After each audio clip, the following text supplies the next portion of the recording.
હું જ્યારથી ધંધામાં ચડ્યો ને ત્યારથી મને એટલી ખબર પડી કે ધંધો છે ને આ બે વસ્તુ ઉપર આવે. પેલી તો છે વાણી અને બીજું છે વ્યવહાર.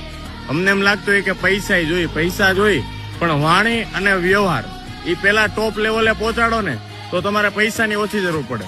કેમ કે વાણીથી તમે ઘણું બધું કરી શકો. પૈસા તો તમને કોઈ પણ વ્યક્તિ આપી દે, બેંક આપી દે, પણ આ બે વસ્તુ નહીં હોય ને તો તમારો ધંધો લાંબા ટાઈમ લગી નહીં આવે. તમે વસ્તુ પ્રોડક્ટ એ બધું ઇમ્પોર્ટન્ટ છે જ, પણ તમારે અહીંયા કોઈ કસ્ટમર આવે ને એની હારે તમે સારું વર્તન ન કરો તો જિંદગીમાં બીજી વાર કસ્ટમર તમારી અહીંયા આવવાનો નથી. તમારો વ્યવહાર અને વાણી જોઈને કોકને કદાચ મોંઘું આપતા હશો ને તમે કામ કરતા તો એ તમારી અહીંયા ઉભો રહે. શું કામ? કેમ કે તમારો વાણી અને વ્યવહાર એટલો સારો છે કે કસ્ટમરને ખેંચી લાવે. તો કદાચ તમે ધંધો કરતા હોય કાં પછી કરવા માંગતા હોય તો આ બે વસ્તુનો ખાસ ધ્યાન રાખજો.